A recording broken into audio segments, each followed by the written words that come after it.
भगवान की जय। श्री मौनी बाबा जी भगवान की जय। शिवोहम शिवोहम शिवोहम। अरे अमृत है गुरु नाम जगत में, अमृत है गुरु नाम जगत में। इसे छोड़ विषय विष पीना क्या, गुरु नाम नहीं तो जीना क्या, गुरु नाम नहीं तो जीना क्या। अमृत है गुरु नाम जगत में, इसे छोड़ विषय विष पीना क्या, गुरु नाम नहीं तो जीना क्या, गुरु नाम नहीं तो जीना क्या। काल सदा अपने रस डोले, न जाने कब सिर चढ़ बोले। काल सदा अपने रस डोले, न जाने कब सिर चढ़ बोले। अरे गुरु का नाम जपो निसवासर, हाँ जी गुरु का नाम जपो निसवासर। इसमें अब बरस महीना क्या, गुरु नाम नहीं तो जीना क्या, गुरु नाम नहीं तो जीना क्या। अमृत है गुरु नाम जगत में, इसे छोड़ विषय विष पीना क्या, गुरु नाम नहीं तो जीना क्या, गुरु नाम नहीं तो जीना क्या। भूषण से सब अंग सजावे, रसना पर गुरु नाम न आवे। भूषण से सब अंग सजावे, रसना पर गुरु नाम न आवे। देह पड़ी रह जाए यहीं पर, देह पड़ी रह जावे यहीं पर। फिर कुंडल और नगीना क्या, गुरु नाम नहीं तो जीना क्या, गुरु नाम नहीं तो जीना क्या। अमृत है गुरु नाम जगत में, जिसे दुर्लभ चीज मिल गई हो, जिसको सद्गुरु ने अपना लिया हो, जिसको सद्गुरु ने दीक्षा दे दिया हो। अमृत है गुरु नाम जगत में, इसे छोड़ विषय विष पीना क्या, गुरु नाम नहीं तो जीना क्या। सतगुरुवे नमः, सतगुरुवे नमः। इस प्रकार समय बीतता रहा। गुरु जी की आज्ञा अनुसार कब्रिस्तान में तीसरी जगह कुटी बनी थी। यहाँ पर एक और नया चमत्कार हुआ। इस कुटिया में नाग देवता ने गुरु जी का विशेष स्वागत किया।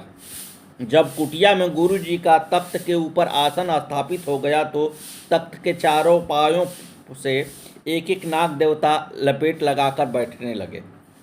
और जब सदाशिव सतगुरु भगवान जब सुबह भ्रमण पर निकलते तो सर्प कुछ दूर आगे आगे चलते और फिर वहीं बीलों में छिप जाते थे। इन कब्रिस्तानों में गुरुजी सन 1979 तक रहे।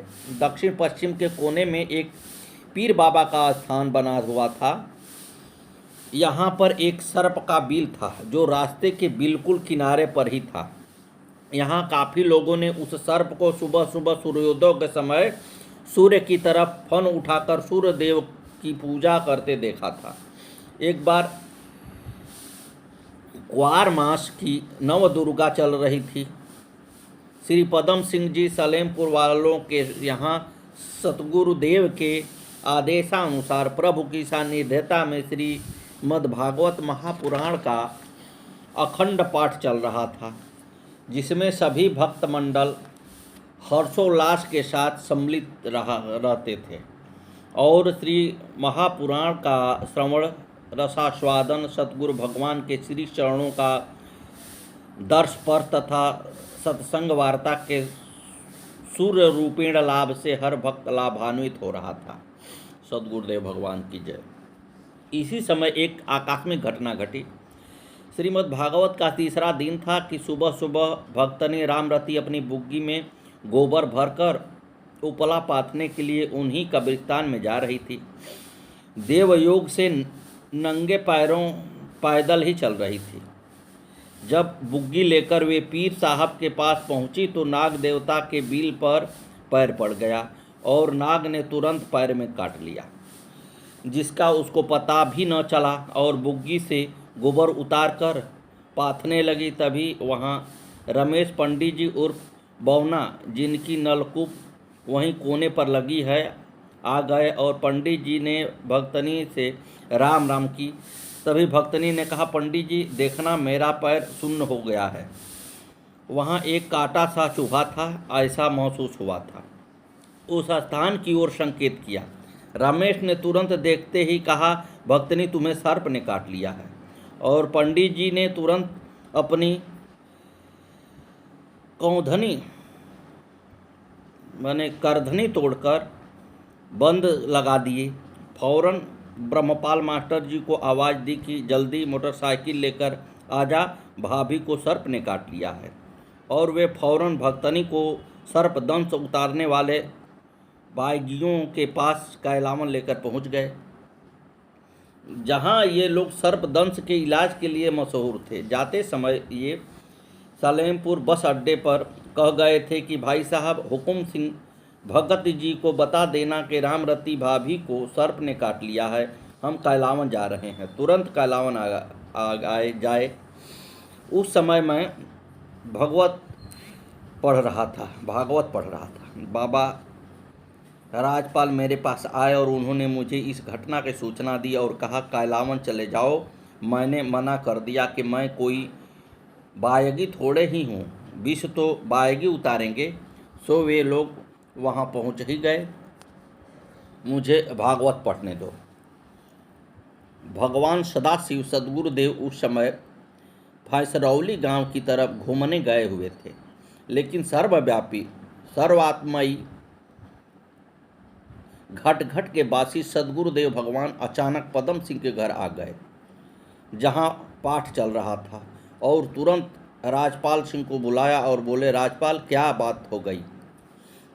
तब राजपाल ने सारी बात बताई। तब सद्गुरुदेव ने कहा, इसे बुला ले और भागवत पर किसी और को बिठा दो और तू इसे कैलावन ले जा। और मैं राजपाल के साथ कैलावन पहुंच गया। वहां बायगियों ने बंद खुलवा दिए थे, लेकिन विष को काबू न कर पाए थे। जहर चढ़ना शुरू हो गया। उन्होंने नीम के पत्ते भक्तनी को खिलाए और पूछा, कड़वे तो नहीं लग रहे हैं। भक्तनी परेशान हो रही थी। वे बार बार पैर को धरती पर पटक रही थी, तो उसने परेशान होकर झूठ बोल दिया कि कड़वे लग रहे हैं और पैर में भी चोट लग रही है। हम लोग भक्तनी को लेकर वहाँ से चल दिए। रास्ते में नशे के कारण इसे झटके लगने लगे। मैंने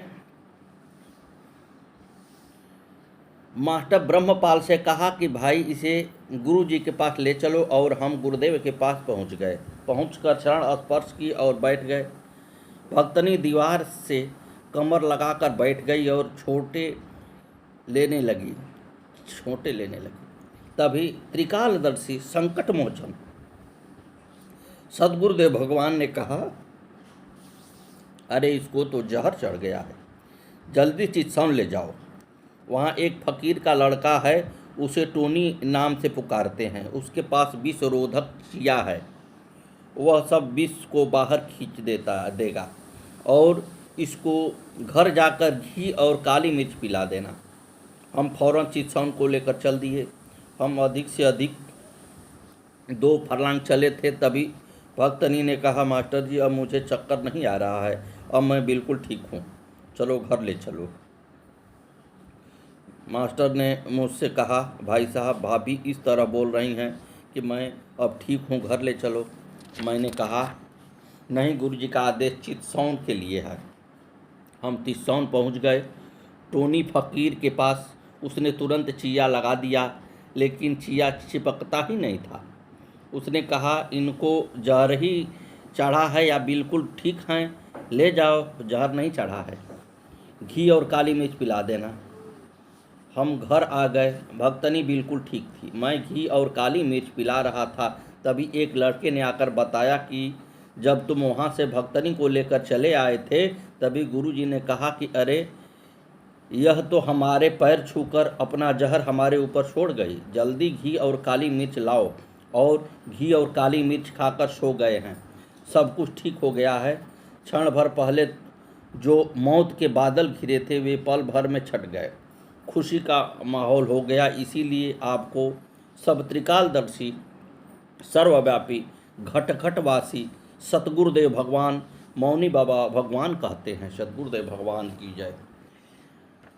भागवत का पाठ चल ही रहा था, मैं भी लौटकर भागवत पाठ सुनने पहुंच गया, क्योंकि उस लड़के ने बताया था कि गुरुजी को जहर चढ़ गया है। इसलिए मैं सीधा गुरुजी के कमरे में ही पहुंचा।